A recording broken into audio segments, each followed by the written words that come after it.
It is an early morning for me. I haven't slept yet, but we are here out at Coalinga. It is the half mile event, and it's time to take the record holder with completely new internals and see if we can break our own records. It's unfortunate in the last 2 years that none of the other rotary guys have actually attempted it, or if they have, nobody's really published their speeds, but it's neat to try and keep pushing that further and learn more about these engines and obviously take the whole thing further. So I got my infamous sticker. I am number 282. I don't have a reason for that number. That's what I was given. We're gonna go ahead and get it unloaded and then do a test pass just to see if this new turbo likes this car. Super Saiyan 3? It's hot on this side, okay? It makes me feel better about my side, thank you. Had neck hurting sleep, okay? Oh, you had sleep.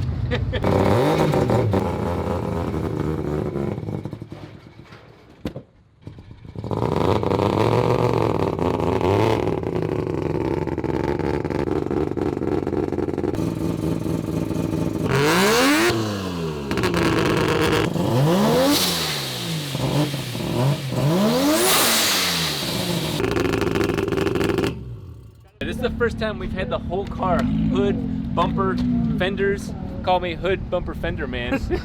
We got some cutting to do.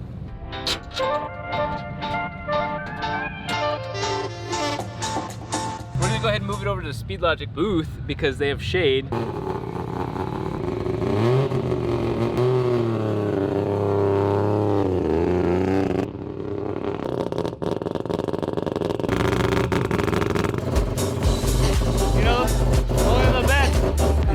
You can fabricate, but you cannot apply vinyl.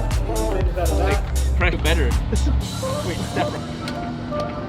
We're gonna go do a test run, like no wastegate, so it'll be at 14 psi, which hopefully is still, it'll be at or above 700 horsepower. But just roll through the gears, check the suspension, check everything else, and see what sort of tune has changed. Because remember, we're running a completely different turbo, intercooler, downpipe, a lot has changed, and so we're just gonna tune it on the run. So don't expect a lot from this first run other than the fact that this car is going to be doing some awesome stuff.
That was sketchy as hell. So at fourth gear, I nailed it, but the car was just like, woo, woo, woo. I was a lot faster than I was expecting to go. Something's really soft in the front. It's very soft. You'll see it in the GoPro footage. It's just like this. I don't know what that was. So are you guys ready for the new project reveal? There it is.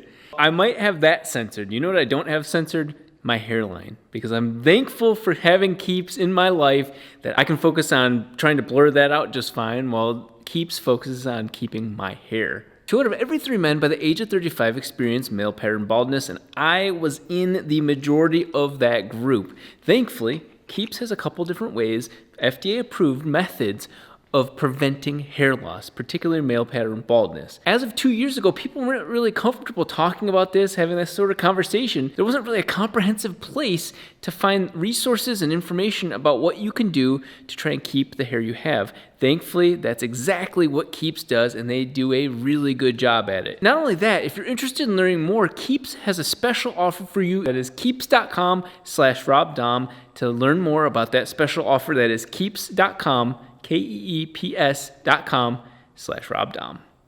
Now back to not revealing the project car.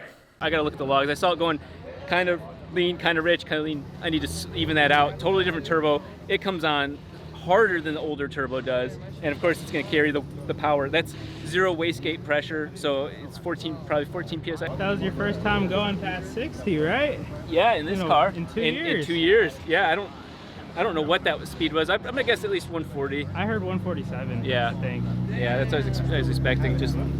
And I was out of power most of the time. Got the PSI on this bitch, you know, make her grip. What a cool first run. It was 147 miles an hour, and I'll show you the graph right here.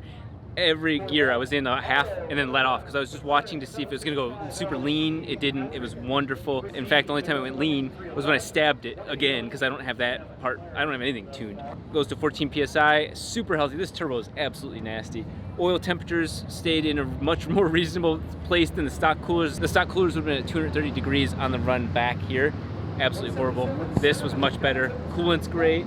Battery voltage is perfect. Everything's on good fuel pressure. I'm gonna go ahead and do another run. One of the front coilovers was completely loose. The other one was completely tight, which explains what you see is that the car was fighting me. And that was really weird. I've never felt that in this car.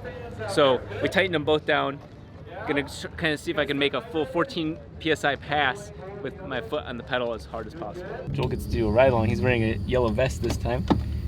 And we're gonna fire her back up. Hopefully she runs.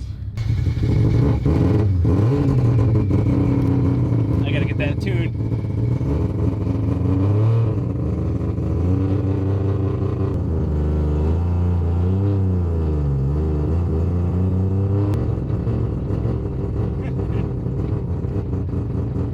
We're finally gonna get the epic takeoff shot, and we'll see. We lowered the rear tire pressure, I think, to 15. That was at 35. So we have so much improved. This car, unlike the 4Rotor, which never existed as a car, this car also was in tons of pieces for years. So pretty happy with where we're at, but well, we'll see. If you've never done it before, this is a very intimidating process. Lining up, not knowing what group you're in, what lane. Do you do a burnout? Normally I don't.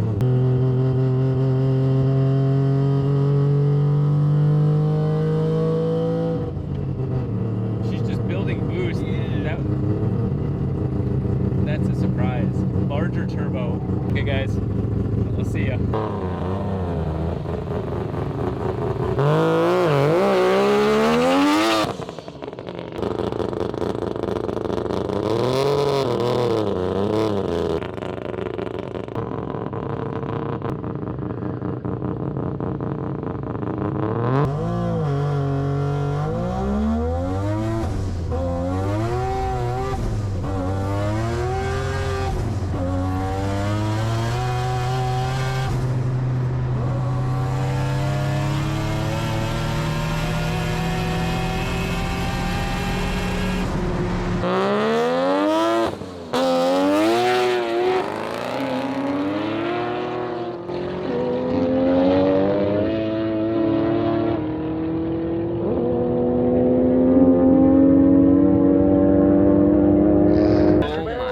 God, that was still wastegate spring. We did 171, 172. This thing is rowdy as hell. We'll look at the log in a second, but there was a big plume of smoke. That wasn't smoke, that was fiberglass, because even yet, I thought I've improved my front splitter skills, not having a huge front splitter. The bumper's gone. All under here, completely gone. No way. Yep. I could feel it digging down, but that's how insane this car is. It's just nuts. Absolutely nuts. It's still not full pedal, but that was my first time of staying in it per gear. First and second gear were gone like usual, but that was heating up the tires. Third gear, I was feeling it out, and then fourth gear was my insane power pull. And I can tell you, compared to how it was 2 years ago, this thing has infinitely more torque. So again, 14 PSI, wastegate spring, and we almost broke our previous number. It's pretty damn close. So I haven't even tuned the map yet. That's how insane this car is. Unfortunately, I think I'm gonna end up kicking up even more fiberglass if I go faster. This car is getting absolutely sketchy. This is the second time I've now hit the ground at different times of its life. Downforce, I guess. I'm gonna try and raise the suspension, the front shocks, just so it can account for the additional drop, because I can't go any faster. Otherwise, the metal in the front is going to hit the ground, and I'm gonna be in a very dangerous spot. So we're gonna try and raise it up a little bit higher, and if not, I can't run it. It's terrifying.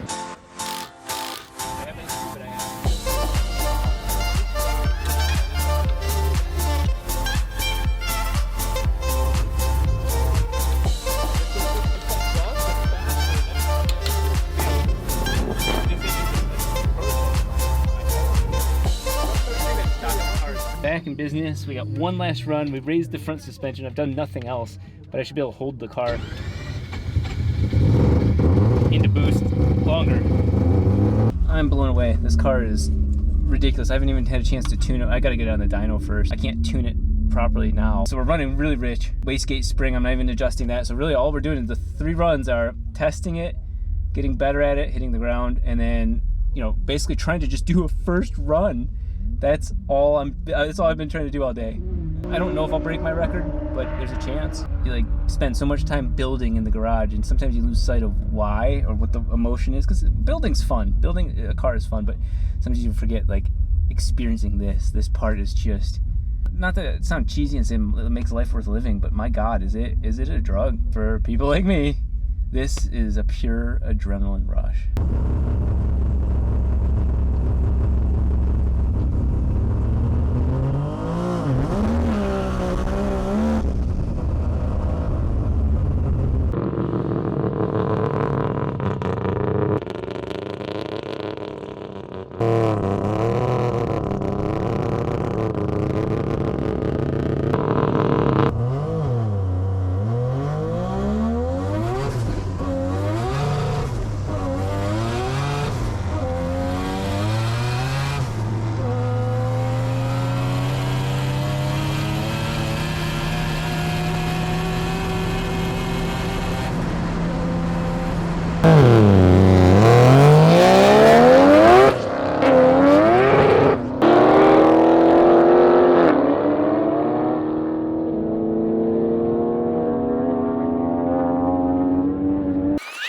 Utterly insane. Sadly, the ZV1 died the fucking moment that I did the burnout. I turned on the GoPro though, so we got some GoPro footage of that run. That run was harder, more torque than ever before, and way more wheel slip. I don't know what everybody here's saying. I think I ran a 161. I was spinning in 5th gear. I was trying to hold it side to side. I need to get this on the dyno because this is way outside of like what you should be using closed loop tuning for. It's not safe for this car at all. We came, we saw, we maxed out the car at the half mile, and of course it means time for some upgrades, but what a rush, what a rush. That's truly the limit of the car as it stands in terms of the chassis and holding traction and fighting that the whole time. The car is wonderful, the engine's doing great, managing heat way better, but it's scary. It's very scary.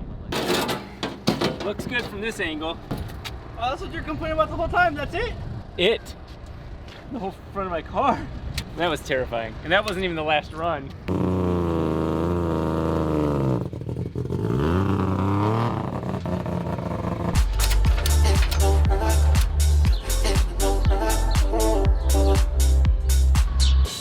I was afraid to film this.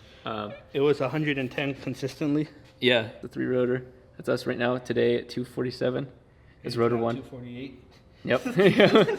So I wasn't gonna film it, but I was expecting 80s. We were saying 83, 75, and it was 110.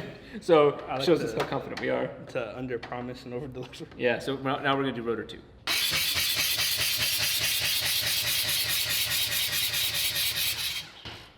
What the fuck? Whoa. Yeah, look at the corrected value. That's the one that matters most. 109, 109, 108, that's consistent. Okay. I was like, oh, the engine sounds weird, doesn't it? Me and Joe were like, no.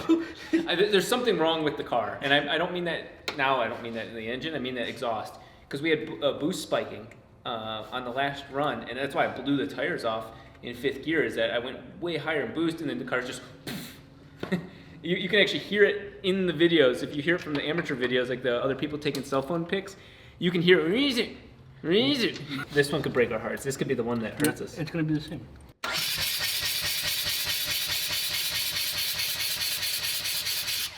I was just bullshitting when I said rotor 3 would be lower. That's not bad though. No, that's not bad at all. Rotor 1 and 2 are like off the factory floor, and this is all used parts. Rotor 3 is what we're seeing consistently. Like 87 is average, Yeah. which is still good. They're all in the exact same range. I honestly was going in here just going, she's hurt. Rotor 3 being lower makes me wonder why, because they were all built identical, but rotor 3 is consistently lower. Maybe I took in some dirt. You saw that the front of the turbo did take in some dirt. That might actually come back up as we wear in I was gonna say I'm faces. gonna blame it on not having enough braking miles. You know what the problem is? We didn't use assembly lube. That means that this thing is ready to go to the dyno again, but now with all the new turbo, new downpipe, new exhaust, all new intercooler piping, it's time to show how much power this thing was making to blow the tires off in every single gear.